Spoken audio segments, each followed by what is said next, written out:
ప్రభునందు ప్రియులారా, ప్రభునామమున మీకు వందనములు. ఈరోజు దేవుని యొక్క వాక్య ధ్యానము యాకోబు పత్రిక 3వ అధ్యాయం 11-12 వచనాలు.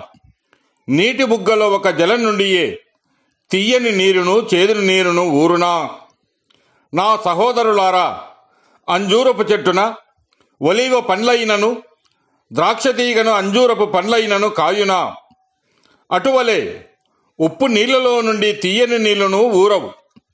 దేవుడి ఈ మాటలు దీవించి ఆశీర్వదించనుగాక. గమనించండి ప్రియులారా, ఇక్కడ మనము ఆలోచన చేసినట్లయితే యాకోబు 2 చక్కటి ఉదాహరణలు ఇచ్చుతూ ఉన్నాడు. నీటి బుగ్గలో ఒక జలం నుండియే తీయని నీరును చేదుని నీరును ఊరునా అని సెలవిస్తూ ఉన్నాడు. అలాగుననే అంజూరపు చెట్టున ఒలీవ పండ్లైనను ద్రాక్షతీగల అంజూరపు పండ్లైనను కాయునా అని అంటూ ఉన్నాడు. ఎందుకనగా ఇవి స్వభావ సిద్ధముగా ప్రకృతిలోనే దేవుని నియమించిన పద్ధతి. దేవుని నియమాలకు విరుద్ధముగా ఏవీ జరగవు. మన ప్రభు అయిన యేసుక్రీస్తు వారు కూడా మత్తయి సువార్త 7వ అధ్యాయము 16 నుంచి మనం గమనించినట్లయితే, ముండ్ల పొదలలో ద్రాక్ష పండ్లైనను పల్లేరు చెట్లలో అంజూరపు పండ్లైనను పండునా అని సెలవిచ్చాడు. అలాగునే ప్రతి మంచి చెట్టు మంచి ఫలములు ఫలించును. ఇది దేవుని చిత్తము.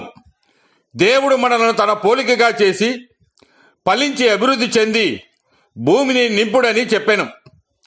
మనల్ని సృజించిన దేవుడు మన నుంచి మంచి ఫలములు ఫలించాలని ఆశ కలిగి ఉన్నాడు. ఆయన కృపలో విశ్వాస కొనసాగి మంచి ఫలములు ఫలించవలనని ప్రభు యొక్క చిత్తము.